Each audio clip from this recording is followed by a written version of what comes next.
Even though most Jamaicans today profess themselves as Christians, even up until the early 1900s, this wasn't the case. As I mentioned before in previous videos, the passing of the Obia Acts of 1760 had a multitude of effects. One has to bear in mind and to understand that before 1760, only white plantation owners were Christians. No West African person was a Christian. This is because even though West Africans had had many things taken away from them when they got here, first of all their freedoms, they were allowed to continue, for the most part, their religious practices.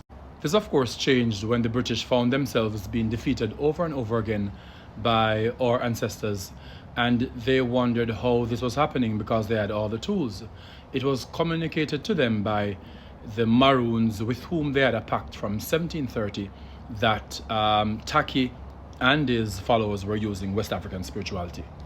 Let me correct that, West African spiritualities and religions, because remember, West Africa is a huge region, and we came from what is now known as Nigeria, Ghana, but broken down into groups like Yoruba, Igbo, Akan. So all of these multitudes of religions were what were used by Taki and his followers to escape, to plant traps, and also to make weapons.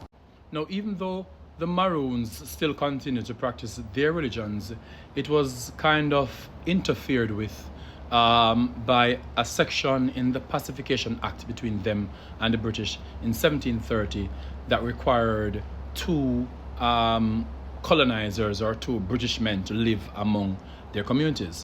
Now, after the passing of the 1760 Obia laws, even though the British and the Maroons were kind of in cahoots, you could understand how the Maroons would have watered down their religions, and they would have become more influenced by Christianity more faster than the others.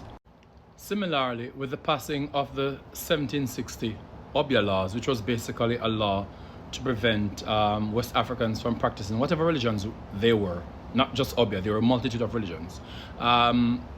The church would send men out to rural communities accompanied by Maroon warriors to ensure that people weren't practicing those religions and they had started to assimilate with Christianity. But of course, they couldn't monitor everyone, and of course, this continued in silence. But the place where this flourished the most was in a parish called St. Thomas. The ironic thing about St. Thomas having a bad name for what it practices is that that was a safe space for many of our West African ancestors to practice their religions, their spiritualities, everything. And one of the reasons why this flourished in St. Thomas was because indentured workers, quote unquote, from what is now known as Congo came there in the mid 1800s, and they had come after the Obia Act had passed.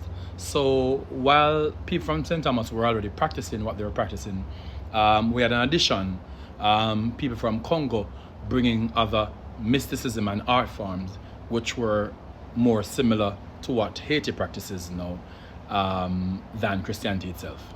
A matter of fact, if you do a DNA test per se between Haiti and St. Thomas, you'd realize that there are people who are related over just a few generations.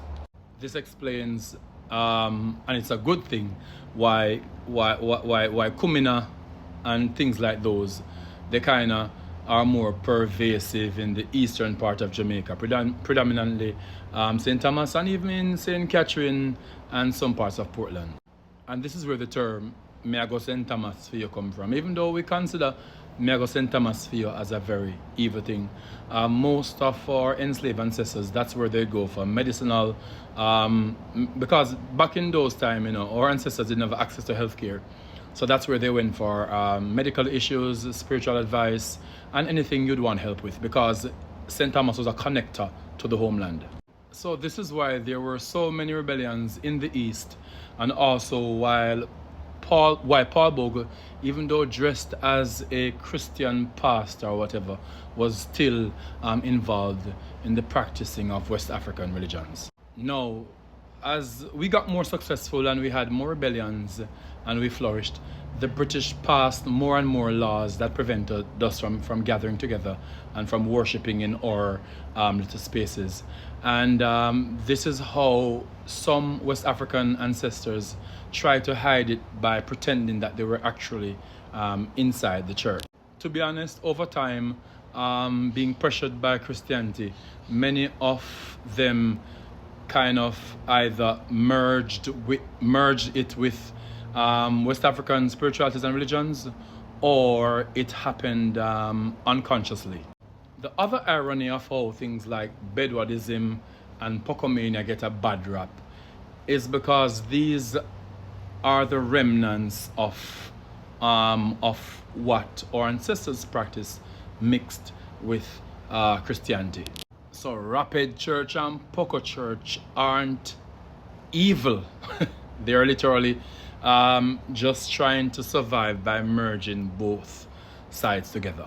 And these multitudes of religions and spiritualities mixed all over continued throughout the 1800s, to the late 1800s.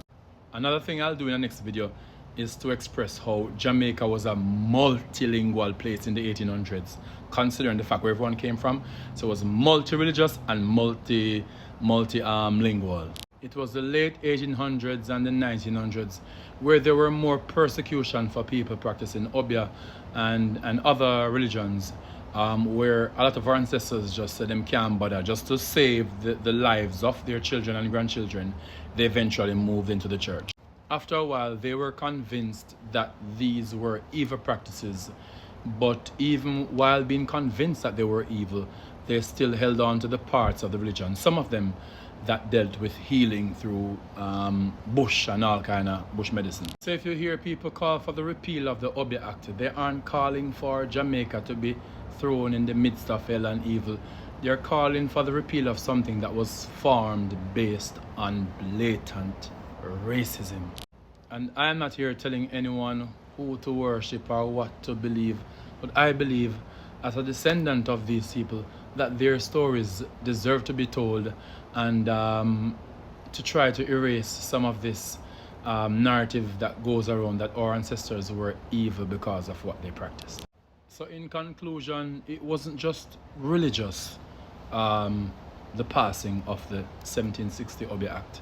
By preventing a group of people from fraternizing, from communicating, you erase traditions that have existed long before your traditions. West African traditions have been around for thousands of years, but by preventing people from talking, from speaking in their language, practicing their religions and their culture, you erase a big part of who they are. Because what we know today is just a fraction of who we truly were and are. I cannot end this video without saying that I go through the same things that my ancestors went through, because every time I do one of these videos, whether it's on the comment section or in my DMs, there's someone telling me of how I'm going to hell, blah blah blah blah blah, yada yada yada. The difference is that my ancestors were forced into Christianity, but I am someone who grew up as a Christian and learned all of this and decided that I had to do some research. So even if you don't plan to convert or whatever, I think it is important that all of us learn something. It adds humanity to where we are coming from, and if we believe in our ancestors looking at us, what would they think about us if they realize that the things that they fought against, we are doing them? And of course, we're not going to change our religion, but even if they understand that you can't change your religion, I don't think they would understand you not giving them the dignity and justice they deserve. After all, we're here because of them. Big up.